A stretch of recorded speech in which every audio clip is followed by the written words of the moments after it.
Welcome to రవికిరణాలు TV bulletin ముందుగా headlines చూద్దాం.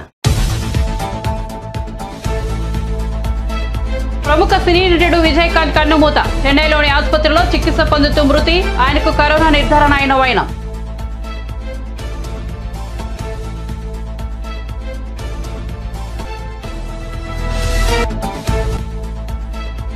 బెంగళూరులో టీడీపీ ఫోరం సమావేశం. తాను చేసిన పనులను భవిష్యత్ తరాలు గుర్తు పెట్టుకోవాలని చంద్రబాబు. 2047కి ప్రపంచంలో భారత్ నెంబర్ 1 అవుతుందని ధీమా.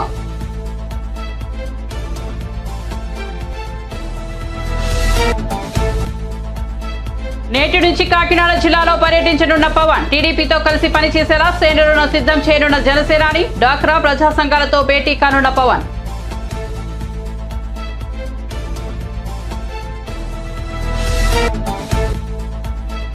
ప్రజాపాలన దరఖాస్తుల స్వీకార కార్యక్రమాన్ని ప్రారంభించిన బల్లుమట్టి విక్రమార్క.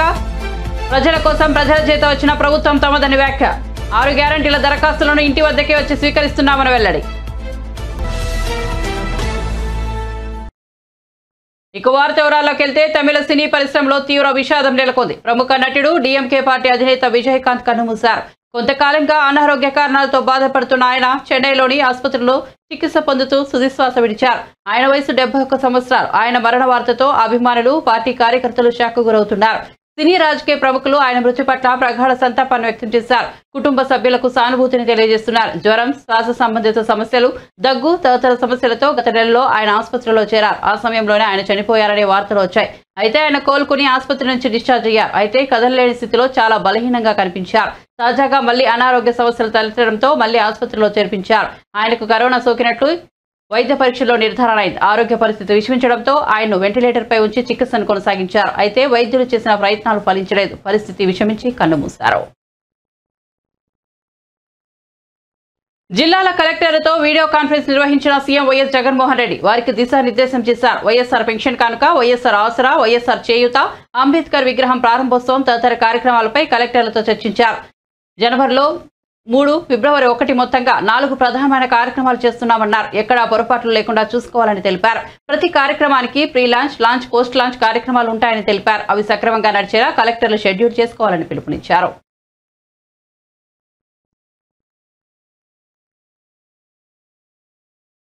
ప్రపంచానికి నాయకత్వం వహించే అవకాశం భారత్కే ఉందని టీడీపీ అధినేత చంద్రబాబు అన్నారు. 2047 సంవత్సరానికి ప్రపంచంలో భారత్ నెంబర్ 1గా ఉంటుందని చెప్పారు.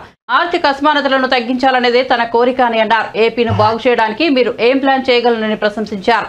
100 రోజుల యాక్షన్ ప్లాన్ సిద్ధం చేశారని చెప్పారు. రానున్న ఎన్నికలు ఎంత ముఖ్యమో ప్రజలకు వివరించి చెప్పాలని అన్నారు. ఎన్నికల ప్రచారంలో కూడా మీరు పాల్గొనాలని చెప్పారు. మీరు సంపాదించిన దాంట్లో 5% సమాజం కోసం వినియోగించుకోవాలని అన్నారు.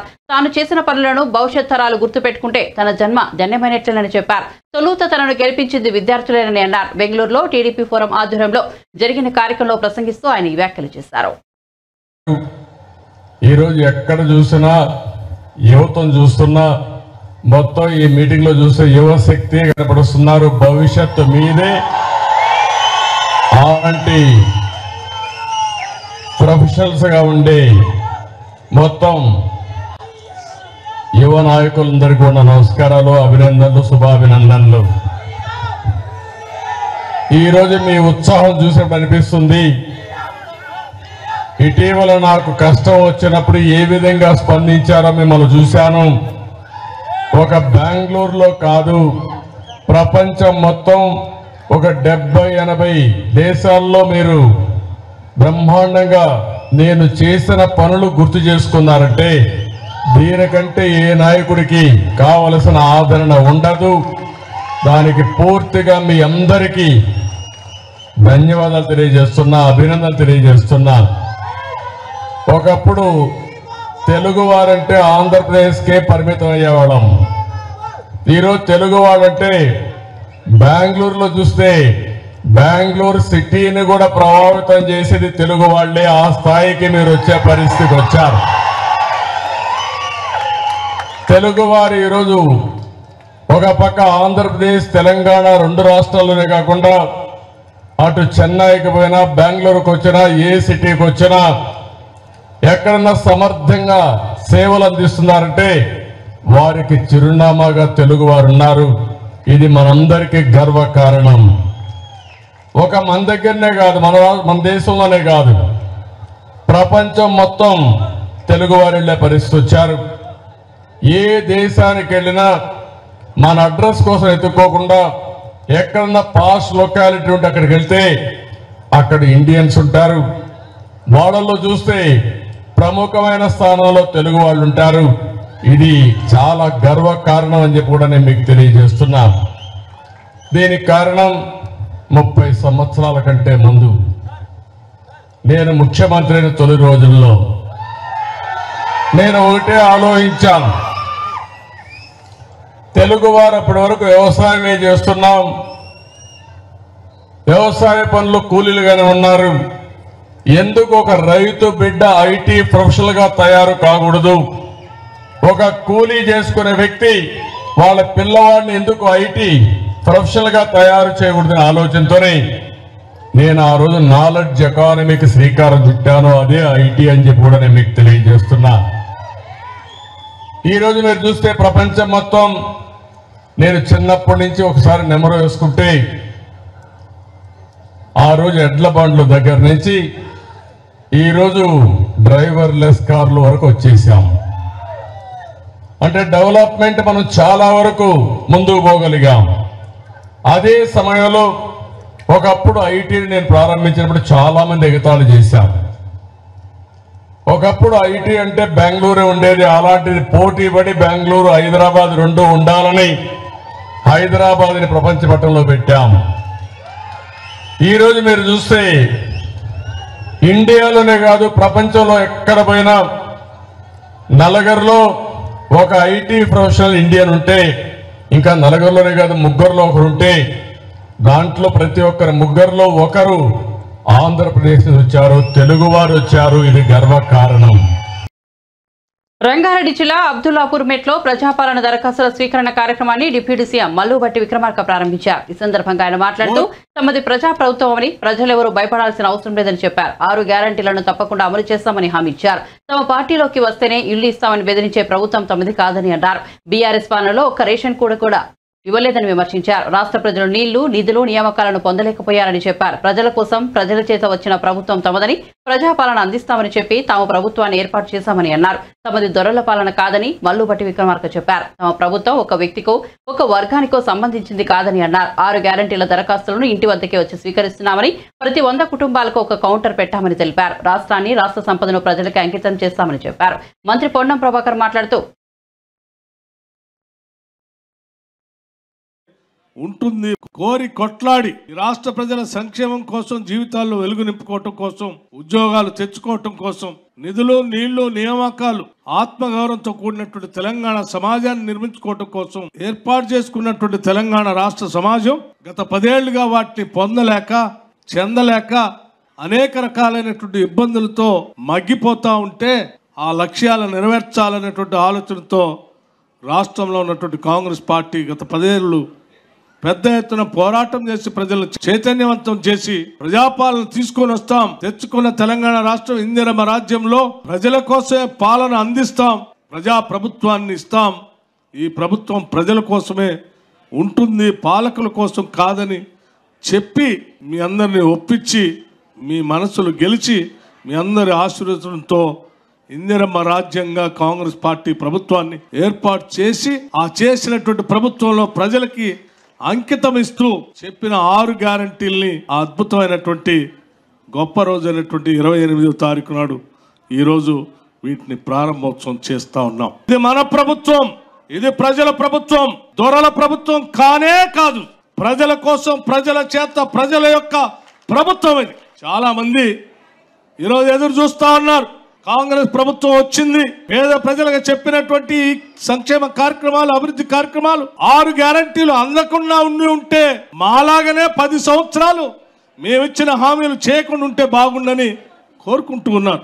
ఇల్లు ఇస్తా అని చెప్తే ఇల్లు అడుగుదామని పోతే అక్రమంగా కేసులు పెడతా ఉన్నారు. ఉద్యోగం రాలేదని అడిగితే తప్పుడు కేసులు పెడతా ఉన్నారు, వేధిస్తా ఉన్నారు, ఇబ్బంది పెడతా ఉన్నారు. ఈ ప్రభుత్వం నుంచి విమోచన కల్పించి ఇందిరమ్మ రాజ్యాన్ని తేండి మీకు అండగా ఉంటామని అడుగడుగున నా పాదయాత్ర సందర్భంగా ఈ రాష్ట్ర ప్రజలందరూ ఆశీర్వదించి పంపించి ఈరోజు కాంగ్రెస్ ప్రభుత్వాన్ని తీసుకొచ్చుకున్నటువంటి మీ అందరికీ ఈ రాష్ట్ర ప్రభుత్వాన్ని, పాలనని, ఈ సంపదని ప్రజలకి అంకితం చేయటం కోసమే ఈ ప్రజాపాలన. ఈ ప్రభుత్వం ఒక్క వర్గానికో ఒక వ్యక్తులకు సంబంధించినటువంటి ప్రభుత్వం కాదు. ఈ ప్రభుత్వం అందరిది, అందరి కోసం చేస్తాం. గత ప్రభుత్వం లాగా మా పార్టీలోకి వస్తేనే ఇల్లు ఇస్తాం, మా పార్టీలోకి వస్తేనే పెన్షన్ ఇస్తాం, లేకపోతే మా పార్టీలోకి వస్తే అది చేస్తాం, ఇది చేస్తాం, మా కండం వేసుకోండి అని చెప్పి బెదిరించేటువంటి పరిస్థితులు కూడా ఉండవు. ఇది అన్ని వర్గాలకి అర్హత కలిగినటువంటి అందరూ అప్లికేషన్లు పెట్టుకోవచ్చు. ఈ రాష్ట్ర బిడ్డలైతే చాలు, ఈ రాష్ట్ర కుటుంబం అయితే చాలు, తప్పనిసరిగా వాళ్ళందరికీ అందించే కార్యక్రమాన్ని కూడా చేయబోతా ఉన్నాం. మేము తప్పనిసరిగా 6 గ్యారంటీల్ని తప్పనిసరిగా ప్రజలకి అమలు చేసి తీరుతాం. కోరి కొట్లాడి ఈ రాష్ట్ర ప్రజల సంక్షేమం కోసం జీవితాల్లో వెలుగు నింపుకోవటం. తెలుగుదేశం పార్టీకి తగులు పట్టిందని మంత్రి జోగి రమేష్ మండిపడ్డారు. టీడీపీ దివాలా తీసిందని అందరికీ తెలుసన్నారు. చంద్రబాబు ఒంటరిగా పోటీ చేసే దమ్ము ధైర్యం లేదని తెలుసునని ఎద్దేవా చేశారు. పొత్తుల పేరుతో అందరి కాళ్లు పట్టుకుంటూ చంద్రబాబు తిరుగుతున్నారని దుయ్యబట్టారు. అలాంటి పార్టీకి చెందిన అచ్చెన్నాయుడు వైఎస్ఆర్సీపీ మేనిఫెస్టో ఫెయిల్ అయిందని ఆరోపించడం సిగ్గుచేటని ధ్వజమెత్తారు. 99.5% హామీలను అమలు చేసిన నేత సీఎం జగన్మోహన్ రెడ్డి అని చెప్పిన జోగి రమేష్ దీనిని తాము నిరూపిస్తామని తెలిపారు. మేనిఫెస్టోలపై చర్చకు వచ్చే దమ్ముందా అని ప్రశ్నించారు. టీడీపీ 2014 నాటి మేనిఫెస్టో, వైఎస్ఆర్ 2019 నాటి మేనిఫెస్టో మీద చర్చకు రాగలరా అని ప్రశ్నించారు. మేనిఫెస్టో అంటే తమకు బైబిల్, ఖురాన్, భగవద్గీతతో సమానమని తెలిపారు. మేనిఫెస్టో అమలు చేశాం కాబట్టి ధైర్యంగా ప్రతి ఇంటికి వెళ్లి మళ్లీ ఓటు అడుగుతున్నామన్నారు. 19 నుంచి ఇప్పటి వరకు అంటే 4 సంవత్సరాల కాలంలో ఏం చేశామో దమ్ముగా ధైర్యంగా గడపకి వెళ్ళాం. ఆ అక్కకి, ఆ చెల్లెమ్మకి, ఆ అమ్మకి చెప్తూ ఈ 8 నెలల 7 నెలల సంవత్సరం నుంచి తిరుగుతూ ఉన్నాం. గ్రామాల్లో తిరుగుతున్నాం, ప్రతి గడపకి వెళ్తా ఉన్నాం. భారతదేశ చరిత్ర చూసుకోండి. జాతీయ పార్టీలు ఉంటాయి, ప్రాంతీయ పార్టీలు ఉంటాయి. 28 రాష్ట్రాల్లో చాలా మంది ముఖ్యమంత్రులు ఉంటారు. కానీ చరిత్ర పుటల్లో ఏ శాసనసభ్యుడైనా ప్రతి గడపకి కూడా వెళ్ళి ఎన్నికలైన తర్వాత ఇదిగో అమ్మా, ఇదిగో మన జగనన్న నీ ఇంటికి పంపించాడు, ఇదిగో అమ్మఒడి, ఇదిగో చెయ్యత్, ఇదిగో ఆసరా, ఇదిగో కాపు నేస్తం, ఇదిగో పెన్షన్, ఇదిగో ఇళ్ల స్థలం ఇచ్చాం, ఇల్లు కట్టించాం, పిల్లలకి చదువులు చెప్పించాం. 1 కాదు 2 కాదు, ఇన్ని రకాల పథకాలని మీ గడపకి చేర్చాడు గౌరవ ముఖ్యమంత్రి జగన్మోహన్ రెడ్డి గారని చెప్పే దమ్ము ధైర్యం మాకు మనసుంది కాబట్టి, మాకు ప్రేమ ఉంది కాబట్టి, ఆ ప్రేమతో మేము ఆ గడపకి వెళుతున్నాం కాబట్టి ఈ రాష్ట్రంలో ఉన్న అక్క, చెల్లి అందరూ కూడా, అవ్వ, తాత అందరూ కూడా ప్రేమతో జగన్మోహన్ రెడ్డి గారిని గుండెల్లో పెట్టుకుని మా బిడ్డ జగన్, మా తమ్ముడు జగన్, మా అన్నయ్య జగన్ అన్న అని చెప్పేసి ప్రతి ఒక్కళ్ళు కూడా ఆదరిస్తున్న పరిస్థితులు. ఈరోజు తగుదునమ్మా అంటూ 85% ఫెయిల్ అని చెప్పావే, రమ్మని అడుగుతా ఉన్నా. ఎక్కడికి రమ్మంటావు చెప్పమని అడుగుతా ఉన్నా.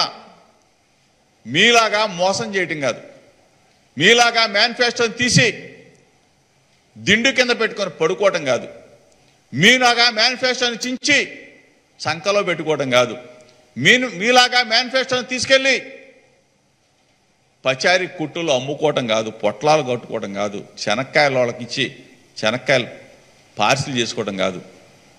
ఈరోజు మేనిఫెస్టోని అమలు చేశాం కాబట్టి, ఈరోజు మీ అందరూ రాష్ట్ర ప్రజలు ఆశీర్వదిస్తున్నారు కాబట్టి, రాష్ట్రం మొత్తం కూడా ఒక్క తాటి మీదకి వచ్చారు కాబట్టి, బీసీ, ఎస్సీ, ఎస్టీ, మైనార్టీ, అగ్రకుల పేదలందరూ కూడా జగన్మోహన్ రెడ్డి గారు ఆయన చేస్తున్న పథకాలు, ఆయన మాకిస్తున్న లబ్ధి ప్రతి గడపలో మాకు ముందడుగు వేస్తూ ఉన్నాం. ప్రతి గడప ఆనందంగా ఉంది, ప్రతి గడపలో ఉన్న అక్క చెల్లెళ్ళు, అన్నతమ్ములు సంతోషంగా ఉన్నారని చెప్పేసి వాళ్ళు ఎంతో ఆనందపడుతూ ఉంటే, ఈ ముత్తైదులందరూ కలిసి, పెద్ద ముత్తైదులందరూ కలిసి మేనిఫెస్టో ఫెయిల్ అయిందంట. ఏం ఫెయిల్ అయిందో చచ్చినాడు. ఫెయిల్ అయింది ఎవరు? ఫెయిల్ అయితే ఏదో మేము మా మేనిఫెస్టో 2014 మేనిఫెస్టో బాగా చేసాం.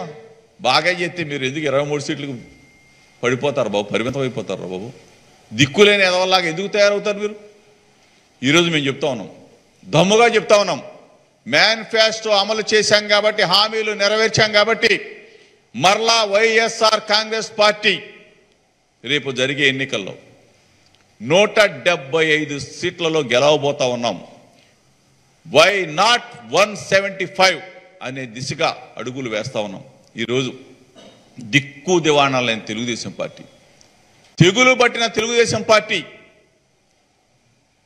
ఆ నాయకుడికి కనీసం నాది గ్యారంటీ అని చెప్పి చెప్తా ఉన్నావే, గ్యారంటీ లేని నాయకుడు ఎవరైనా ఉన్నాడంటే చంద్రబాబు నాయుడు.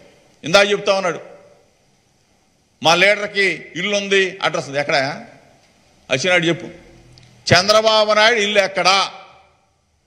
చంద్రబాబు నాయుడు డోర్ నెంబర్ ఎక్కడా? వైసీపీ ఎమ్మెల్యే సీట్ల మార్పు, షర్మిల కాంగ్రెస్ పార్టీలో ఎంటీ ప్రచారాలపై సీరియస్ కామెంట్ చేశారు మంత్రి గుడివాడ అమర్నాథ్. షర్మిల కాంగ్రెస్ చేరిక ఆమె వ్యక్తిగతమని అన్నారు. ప్రజాస్వామ్యంలో ఎవరు ఏ పార్టీలో అయినా చేరవచ్చు. కాంగ్రెస్ లో చేరినా, కేఏపాల్ పార్టీలో చేరినా తమకేం సంబంధం లేదని తెలిపారు. సీట్ ఇస్తేనే పార్టీలో ఉంటామనే నాయకులు వెళ్లిపోవడమే మంచిదని మంత్రి అమర్నాథ్ పేర్కొన్నారు. పార్టీకి వ్యతిరేకంగా పనిచేసిన సిట్టింగ్ ఎమ్మెల్యేలను సస్పెండ్ చేసిన బలమైన నాయకత్వం వైసీపీదని మంత్రి చెప్పారు.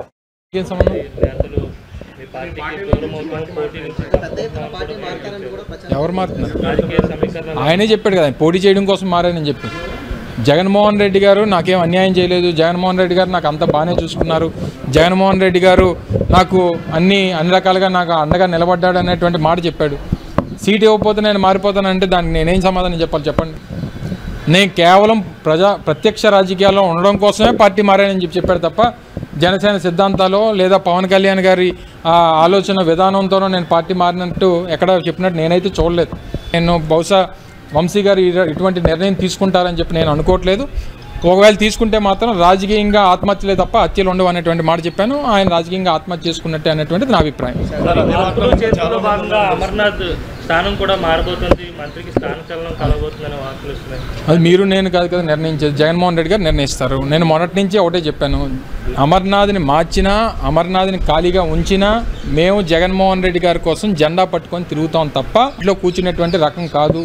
జగన్మోహన్ రెడ్డి గారు చాలా క్లియర్గా చెప్పారు, 175 మంది అభ్యర్థుల కోసం నేను ఆ రాష్ట్రంలో ఉన్నటువంటి 5,30,00,000 మంది ప్రజల్ని పణంగా పెట్టలేను. 30 మందో 40 మందో 50 మందో బాధపడతారని చెప్పి 5 కోట్ల మందిని నేను బాధ పెట్టేటువంటి పరిస్థితిలో నేను లేను. నాకు రాష్ట్ర భవిష్యత్తు, రాష్ట్రంలో పేదవాడి తాలూకా భవిష్యత్తు, వారి సంక్షేమం, రాష్ట్ర అభివృద్ధి నా ముఖ్యం తప్ప ఒక్కొక్కరిద్దరు ఎవరైనా బాధపడినా వారికి మంచి చేసేటువంటి కార్యక్రమం రేపు మళ్ళీ అధికారంలోకి వచ్చినప్పుడు చేస్తాం తప్ప ఎవరు కూడా కేవలం సీట్లు ఇస్తేనే మేము తిరుగుతాం, సీట్లు ఇస్తేనే మేము పనిచేస్తాం అనేటువంటి మాట బహుశా నాకు తెలిసి ఇక్కడ ఉన్నటువంటి వైఎస్ఆర్ కాంగ్రెస్ పార్టీలో ఎవరుండో ఒకలా అటువంటి ఆలోచన ఎవరైనా ఉంటే వాళ్ళు వెళ్ళిపోతేనే మంచిది అనేటువంటిది నా అభిప్రాయం. ఇప్పుడు వారు క్లియర్గా వెళ్ళిపోతున్న వాళ్ళు ఏం చెప్పారు, మాకు సీట్లు ఇవ్వట్లేదు కాబట్టి వెళ్ళిపోతున్నాం అని చెప్పారు. మాకు ఉన్నటువంటి ఎమ్మెల్యేలు మేము సస్పెండ్ చేసాం. పార్టీకి వ్యతిరేకంగా పనిచేసినటువంటి వారు, పార్టీకి వ్యతిరేకంగా పార్టీ ఆలోచనలకి వ్యతిరేకంగా పనిచేసినటువంటి వారు సిట్టింగ్ ఎమ్మెల్యేలను సస్పెండ్ చేసినటువంటి పార్టీ మాది. అంత బలంగా ఉన్నటువంటి పార్టీ మాది. ఎవరో ఒకరిద్దరు వెళ్ళిపోయినంత మాత్రాన ఏదో మా పార్టీకి నష్టం జరిగిపోయింది, మా పార్టీకి ఇబ్బంది జరిగిపోయింది, జగన్మోహన్ రెడ్డి గారు ఏదో మానసికంగా కృంగిపోయారు అనేటువంటి అనుకోవడం అమాయకత్వం.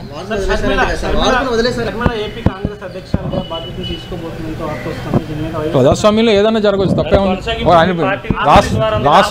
రాష్ట్రంలో కాంగ్రెస్ పార్టీ ఆహ్వానించాలి, నేను ఎందుకు ఆహ్వానించాను? నాకేం మంది అతిపెద్ద ప్రజాస్వామ్యం కలిగినటువంటి దేశం, ప్రపంచంలోనే అతిపెద్ద ప్రజాస్వామ్యం కలిగినటువంటి దేశం. కొన్ని వందల రాజకీయ పార్టీలు, కొన్ని వేల ప్రాంతీయ పార్టీలు రాష్ట్రంలో ఉన్నాయి. ఎవరు ఎక్కడికన్నా వెళ్ళి జాయిన్ అవ్వచ్చు. కేఏపాల్ పార్టీలో జాయిన్ అవ్వచ్చు, ఇంకో పార్టీలో జాయిన్ అవ్వచ్చు, కాంగ్రెస్ పార్టీలో జాయిన్ అవ్వచ్చు. ఎక్కడైనా ఎవరెవరో ఎక్కడెక్కడ జాయిన్ అవుతారు అనేటువంటి మాకేం సంబంధం? మేమెందుకు ఆహ్వానిస్తాం? ఎవరెళ్ళి ఎక్కడ జాయిన్ అవుతే మాకేం సంబంధం? వైసీపీలో సీట్ల మార్పులు, చేర్పులపై కీలక వ్యాఖ్యలు చేశారు YSR Congress party regional coordinator YV Subbareddy. Visakha చేరుకున్న ఆయనకు ఎయిర్పోర్ట్ లో స్వాగతం పలికారు పార్టీ నేతలు, కార్యకర్తలు. ఇక ఎయిర్పోర్ట్ నుంచి పార్టీ కార్యాలయానికి చేరుకున్న ఆయన మీడియాతో మాట్లాడుతూ, మేము 175 టార్గెట్ పెట్టుకున్నాం, దానిలో భాగంగానే ఈ మార్పులు జరుగుతున్నాయని తెలిపారు. అయితే వైసీపీలో ఎమ్మెల్సీ పదవి ఇచ్చినా కూడా రాజీనామా చేసి వెళ్తున్నారంటే దానికి వారి సమాధానం చెప్పాలన్నారు. ఎంతమంది నాయకులు ఉన్నా బీసీలకు న్యాయం చేయాలని, పట్టుబట్టి వంశీకి ఎమ్మెల్సీ పదవి ఇచ్చాం, కానీ ఆయన పార్టీని వీడారు. అయితే పార్టీ నుంచి ఎవరు వెళ్లిపోయినా మాకు ఏమీ ఇబ్బంది లేదు. ప్రజల ఆశీస్సులతో వైఎస్ జగన్మోహన్ రెడ్డి మళ్లీ ముఖ్యమంత్రి అవుతారనే నమ్మకాన్ని వ్యక్తం చేశారు. ఎమ్మెల్సీ పదవి ఇచ్చారు మా ముఖ్యమంత్రి జగన్మోహన్ రెడ్డి. సరే, ఏ కారణాల వల్ల పోయారో, దేనికి పోయారో వాళ్ళే చెప్పాలి. ఎవరు పోయినా మా పార్టీకి ఇబ్బంది ఏం లేదు. తప్పకుండా రాబోయే రోజుల్లో ప్రజల ఆశీస్సులతో మళ్ళా జగన్మోహన్ రెడ్డి గారే ముఖ్యమంత్రి అవుతారు. ఈ పవన్ కళ్యాణ్ గారు, చంద్రబాబు నాయుడు గారు ఎన్ని మాటలు చెప్పినా, ఎన్ని ఇవి చేసినా కూడా కుతంత్రాలు చేసి మా నాయకుడికి, మా ప్రభుత్వానికి తెలియదు. గౌరవ ముఖ్యమంత్రి జగన్మోహన్ రెడ్డి గారు అమలు చేస్తున్న సంక్షేమ పథకాలు, అభివృద్ధి కార్యక్రమాలు రాబోయే రోజుల్లో మాకు మళ్ళీ ప్రజలు ఆశీర్వదిస్తారు. ఈ 11 మంది ఇన్ఛార్జీలు, కొత్త ఇన్ఛార్జీలు పెట్టారు. 1వ తేదీ నుంచి పరిచయం చేయమన్నారు. మిగతా ఇన్ఛార్జీలు తప్పకుండా గెలుపు అవకాశాలను బట్టి ఎక్కడైతే పార్టీ పరిస్థితి బాగలేదో నియోజకవర్గాల్లో అక్కడ మాత్రమే ఆ అభ్యర్థులపై వ్యతిరేకత ఉంది కాబట్టి మార్చే పరిస్థితి వల్ల పార్టీ మళ్ళా బలం పుంజుకునే అవకాశం ఉంటుంది. కాబట్టి ఏదైతే 175 గెలవాలని టార్గెట్ పెట్టుకుంటున్నామో దాంట్లో భాగంగానే ఈ మార్పులు చేర్పులు జరుగుతున్నాయి. రాబోయే రోజుల్లో కూడా ఇంకా మార్పులు చేర్పులు ఇంకా కొన్ని జరుగుతాయి. తప్పకుండా ఎక్కడ మార్పులు చేర్పులు జరిగినా కూడా గౌరవ ముఖ్యమంత్రి గారిపై ఉన్న గౌరవంతో, అభిమానంతో ఎక్కడ అభ్యర్థులను మార్చినా కూడా వాళ్ళు పార్టీకి నియమాలకు కట్టుబడి ఉంటారు. అక్కడ ఎవరు అభ్యర్థిగా పెట్టినా కూడా కలిసి పనిచేసే కార్యక్రమం జరుగుతుంది. వాళ్ళ గెలుపు కూడా కృషి చేస్తారని చెప్పేసి నిన్న రీజనల్ కోఆర్డినేటర్ తోటి సీఎం గారు సమావేశం చేశారు కదా, ఏం దిశానిర్దేశం చేశారు? ఇదేనమ్మా, ఎక్కడెక్కడ అభ్యర్థులు మారుస్తున్నామో అక్కడ కూడా అందరినీ సమన్వయపరిచి కొత్తగా పెట్టే అభ్యర్థుల విజయానికి కృషి చేసే విధంగా చర్యలు తీసుకోవాలని చెప్పారు. ఏ విధంగా అయితే బస్సు యాత్రల కార్యక్రమాలు జరుగుతున్నాయో అవి కూడా సక్రమంగా జరిగేటట్టు జనవరి ఎండింగ్ కల్లా బస్సు యాత్రలు ముగింపు దిశగా చర్యలు తీసుకునేమనే కార్యక్రమం జరిగింది. దాంట్లో భాగంగానే ఈ నెలలో మనం 2 బస్సు యాత్రలు జరుపుకోవడం జరిగింది. చోడవరంలో, పాతపట్నంలో. రేపు అరకు నియోజకవర్గంలో బస్సు యాత్ర ఉంది. ఆ తర్వాత 30వ తారీఖు నర్సీపట్నం నియోజకవర్గంలో బస్సు యాత్ర ఉంది. అదేవిధంగా నెక్స్ట్ మంత్ కూడా సుమారుగా ఒక 7 నియోజకవర్గాల్లో జనవరి ఎండింగ్ లోపల బస్సు యాత్ర చేసి మన ఉత్తరాంధ్ర జిల్లాలో టోటల్ బస్సు యాత్రలు ముగించే కార్యక్రమం జనవరి ఎండింగ్ లోపల చేయాలని చెప్పి గౌరవ ముఖ్యమంత్రి. ఈ ఏడాది ఆంధ్రప్రదేశ్ పోలీస్ శాఖ మరింత సమర్థవంతంగా పనిచేసిందని, ఫలితంగానే నేరాలు తగ్గాయని director general of police Rajendranath Reddy అన్నారు. గురువారం మంగళగిరి డీసీపీ కార్యాలయంలో ఇయర్ ఎండింగ్ ప్రెస్ మీట్ నిర్వహించి ఈ ఏడాది నమోదైన నేర గణాంకాలను వెల్లడించారు. ఆంధ్రప్రదేశ్లో నేరాల శాతం క్రమంగా తగ్గుతూ వస్తోందన్నారు. గత ఏడాదితో పోలిస్తే ఈ ఏడాది హత్యలు తగ్గాయి, అలాగే దొంగతనాలు కూడా తగ్గాయన్నారు. 2 వీలర్ దొంగతనాలు తగ్గాయన్నారు. ప్రత్యేక బృందాలు ఏర్పాటు చేసి గ్యాంగులను పట్టుకున్నామన్నారు. జిల్లా ఎస్పీ నుండి కానిస్టేబుల్, హోంగార్డుల వరకు తమ కర్తవ్యాన్ని సమర్థవంతంగా నిర్వర్తించారని, కింది స్థాయి ఉద్యోగుల్ని అభినందించారని ఆయన. ఎలక్షన్స్ ప్రశాంతంగా అయితే అనే కాన్ఫిడెన్స్ నాకుంది. అంటే ఇప్పుడు ఏకపక్షంగా వ్యవహరించారనేది ఒక allegation. Okay, so but then you have a forum to redress it. మీకు ఫోరమ్స్ ఉన్నాయి కదా రెడ్రెస్ చేయడానికి. తర్వాత ఇప్పుడు మా దగ్గరికి వస్తారు, వీల్ ఎక్స్ప్లెయిన్ టు దెమ్. ఏదో పలానా కేసులో పలానా ఊర్లో ఈ విధంగా జరిగింది అని అంటే we also explain to them. ఎవరిని అరెస్ట్ చేసాం, ఎందుకు చేసామని మేము చెప్తాం. ఒకవేళ అక్కడికి కూడా సాటిస్ఫాక్షన్ లేకుండా పోతే కోర్ట్స్లో you can always contend against us. Court వాటిపైన నిర్దిష్టమైన అభిప్రాయాలు ఎక్స్ప్రెస్ చేస్తుంది కదా. ఇప్పుడు అంతో ఇంతో డిస్కార్డ్ ఉండడం అనేది సహజం. బట్ వాస్తవంగా ఏమైంది అనేది we'll probe, we'll explain to them. అది కాదు అని అంటే they can always go to courts, we'll explain to the court. ఎందుకంటే అక్కడ we can't say anything that he's not happened కదా. కోర్టుకి ఇచ్చినప్పుడు record will be straight, we'll explain to the courts.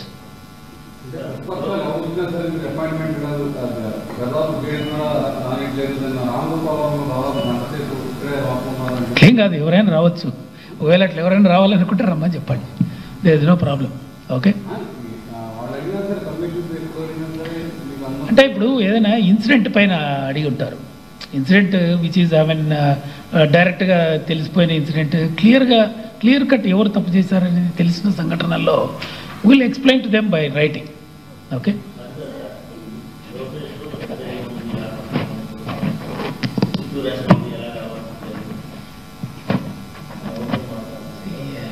దాని మీద ఏం చెప్పమంటావు చెప్పు. ఆయన దగ్గర రెడ్ డైరీ ఉంది అని అంటున్నాడు. రెడ్ డైరీ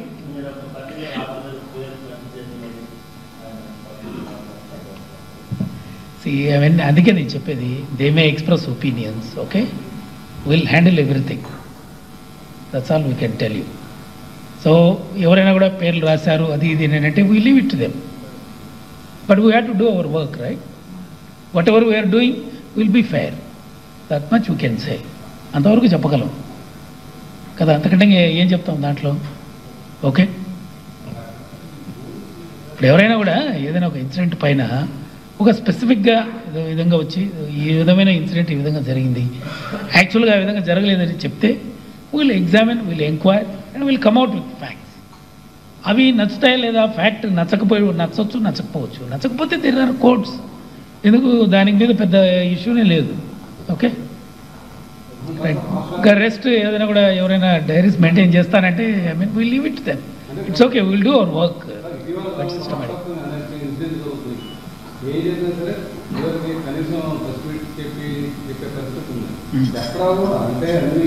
లోకల్లో చెప్తున్నారు కదా ఇప్పుడు ఎక్కడైనా ఇన్సిడెంట్ అవుతుంది concern సూపరింట్ of police is explaining కదా లోకలైజ్డ్ ఇన్సిడెంట్ ఏమన్నా ఉంటే ఈజ్ ఎక్స్ప్లెయినింగ్ అన్ని చోట్ల ఎక్స్ప్లెయిన్ చేస్తున్నారు ఇట్స్ ఓన్లీ దట్ దానికి సమ్మతం కాకపోతే అది వేరే విషయం కానీ బట్ ప్రతి చోట ఎనీ ఇన్సిడెంట్ అయిన చోట even your also getting the feed కదా అందులో పైగా ఇవన్నీ కూడా మనకు ఎలక్ట్రానిక్ మీడియాలో కూడా ప్రస్ఫుటంగా కనిపిస్తూనే ఉంటాయి అప్పుడు కూడా కాదని అంటారు కొన్ని కేసుల్లో అత్యంత ప్రస్ఫుటంగా కనపడుతుంది ఎక్కడ తప్పు జరిగిందని కనపడిన కేసుల్లో కూడా they express a different opinion but it's okay will go జనసేనాని పవన్ కళ్యాణ్ నేటి నుంచి 3 రోజుల పాటు కాకినాడ జిల్లాలో పర్యటించనున్నారు కాకినాడ విద్యుత్ నగర్లోని ఓ ప్రైవేట్ గెస్ట్ హౌస్ లో ఆయన బస చేశారు కాకినాడ జిల్లాలోని 7 నియోజకవర్గాలపై ఆయన సమీక్ష నిర్వహించనున్నారు నియోజకవర్గాల్లో టీడీపీతో సమన్వయం చేసుకుని పనిచేసేలా దిశానిర్దేశం చేయనున్నారు వివిధ ప్రజా సంఘాలు డ్వాక్రా సంఘాలతో కలిసి ఆయన ముఖాముఖి నిర్వహించబోతున్నారు తొలి విడత వారాహి యాత్రను కూడా ఆయన కాకినాడ నుంచే ప్రారంభించడం గమనార్హం నియోజకవర్గాల సమీక్షను కూడా ఇప్పుడు ఆయన ఇక్కడి నుంచే ప్రారంభిస్తామన్నారు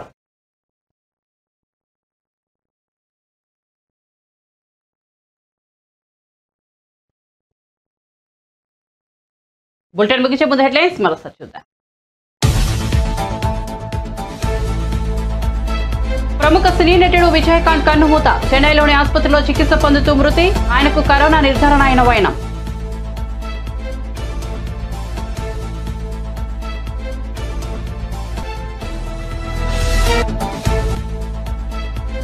బెంగళూరులో టీడీపీ ఫోరం సమావేశం తాను చేసిన పనులను భవిష్యత్ తరాలు గుర్తు పెట్టుకోవాలన్న చంద్రబాబు 2047 నాటికి ప్రపంచంలో భారత్ నెంబర్ 1 అవుతుందని ధీమా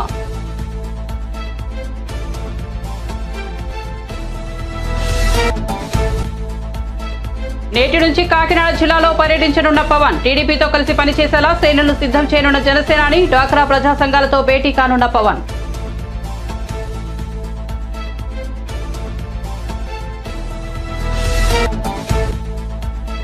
ప్రజాపాలన దరఖాస్తుల స్వీకార కార్యక్రమాన్ని ప్రారంభించిన మల్లుభట్టి ప్రజల కోసం ప్రజల చేత వచ్చిన ప్రభుత్వం తమదని వ్యాఖ్య 6 గ్యారంటీల దరఖాస్తులను ఇంటి వద్దకే వచ్చి స్వీకరిస్తున్నామని వెల్లడి మరిన్ని అప్డేట్స్ కోసం చూస్తూనే ఉండండి రవికిరణాలు టీవీ.